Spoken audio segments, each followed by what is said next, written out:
Tensions are on the rise between Russia and the Ukraine. Ukrainian President Petro Poroshenko has not ruled out introducing martial law and a new wave of military mobilization if the conflict with pro-Russian separatists worsens. Poroshenko made his comments as fresh tension with Russia over Crimea reignited fears that a fragile ceasefire deal hammered out in February 2015 could collapse following the deadliest month of fighting in a year. 2 soldiers were killed and 8 wounded in 24 hours in Ukraine's rebel-held eastern region, the Ukrainian Defense Ministry said on Friday, August 19th. All this is coming at a time when a spotlight is shining on the Trump campaign's ties to pro-Russian oligarchs and Russian President Vladimir Putin. Well, now joining us to discuss all of this from Moscow is Aleksandr Buzgalin. Aleksandr is a professor of political economy at Moscow State University, also the editor of the independent democratic left magazine Alternatives. He's also a coordinator of the Russian social movement Alternatives, author of more than 20 books. Thanks so much for joining us again.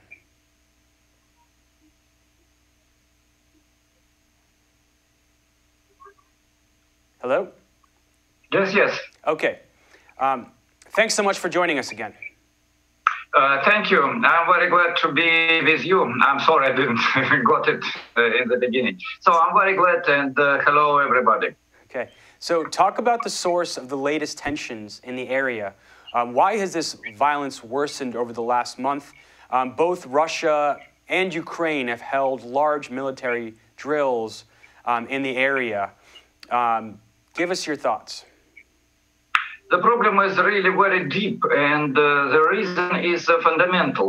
Minsk negotiations led to agreement, but it was not salvation of the problem. It was just a peace break, if I can say so, and it was not pure peace. We have victims in Donbass, Ukrainians has also some victims, and so on. The problem is it's necessary to find radical, not in military form of radical salvation, but radical salvation which will change situation. For Poroshenko, this is the only opportunity to save his power and to continue his presidency and to solve internal contradictions and internal problems.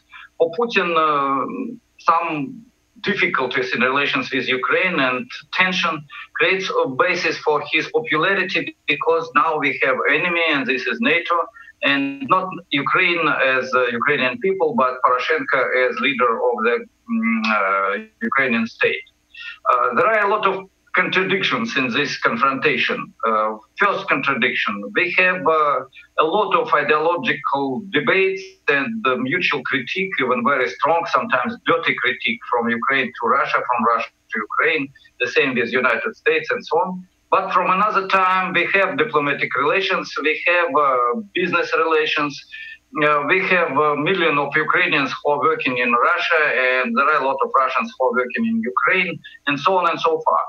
I'm now in Crimea, and here there are a lot of Ukrainians who came for vacations, in spite of the fact that they have some threats from officials that they will be punished for coming to Crimea. So this is very complex confrontation, yes, with cooperation, confrontation, and so on. Second, we have no real basis for solution of this problem because from one and from another side, from Ukrainian side and Russian side, we have political ambitions, and the background for these ambitions is oligarchic capital, both in Ukraine and in Russia. And this tension is unprofitable for Ukrainian people, for peoples of Ukraine, because there are different peoples in Ukraine, for peoples of Russia, including Ukrainians who are living in Russia. This is ugly, stupid confrontation, which is not profitable, but useful for political reasons for leaders of both countries. And so talk about talk about who is benefiting. Is it the Russian or Ukrainian oligarchs, and what role are they playing in what's happening? They are not. They don't have profit in us. They have basis for continuation of their power. They have ideological backgrounds to say we have now bad economic situation not because we have terrible inequality, not because we have neoliberal economic policy, not because we have terrible money of oligarchs and so on, but because of the confrontation with Russia. This is Ukrainian logic or so-called logic. In Russia, it's again, Russia is under the attack of NATO, under the attack of United States, and Ukraine is only small country which is, don't know, a puppet in the hands of the United States, Washington, and so on. And this is basis for all difficulties, how to say, reason why we have crisis in Russia, and so on and so forth. This is the problem. And from time to time, it's necessary to have tension. In Russia, we had during last week's information that Ukrainian special troops attacked Crimea, and the terrorists came to Crimea to make explosives in water system and power stations and in other, not military, but civil objects. And it was a lot of interviews of these officers from so-called Ukrainian special troops, or maybe they're real officers of Ukrainian special troops. I don't have any information. And they said openly that they came to make this terrorist attack on Crimea. It was translated, I don't know, in many channels during weeks. It's a big question, is it true or not, or this is provocation or not? But it was done, and now for Russia, it's again basis to say US did not want us on Olympic Games. There is no equality in the world politics, and Ukraine is only puppet which is also attacking Russia.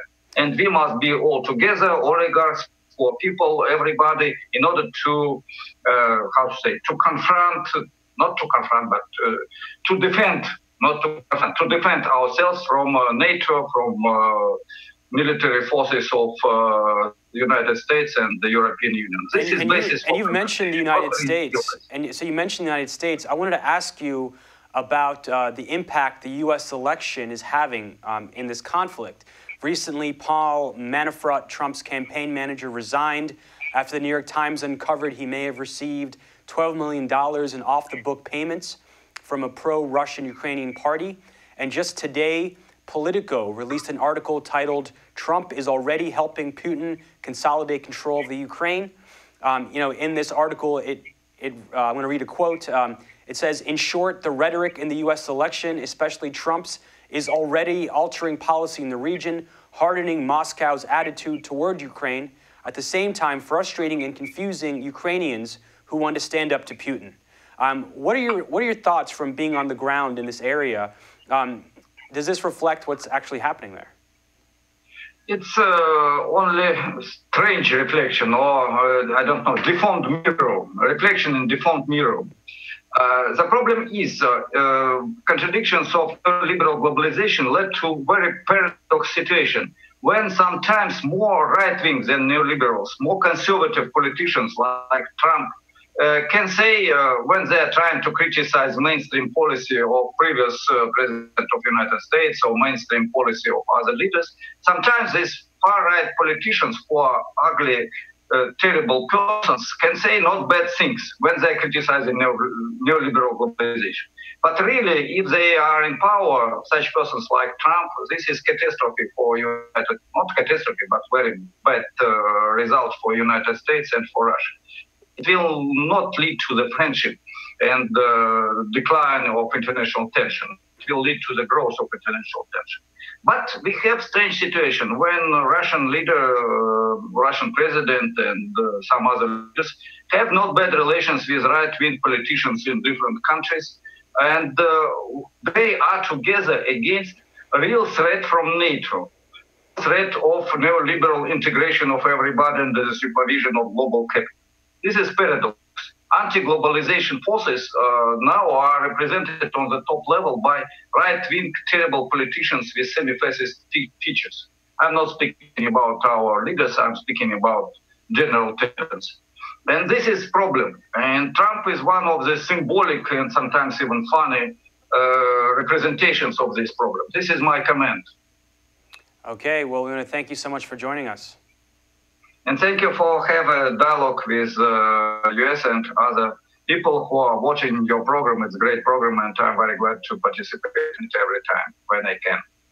Okay, Aleksandr Buzgalin is a professor of political economy at Moscow State University. Thank you so much for joining us.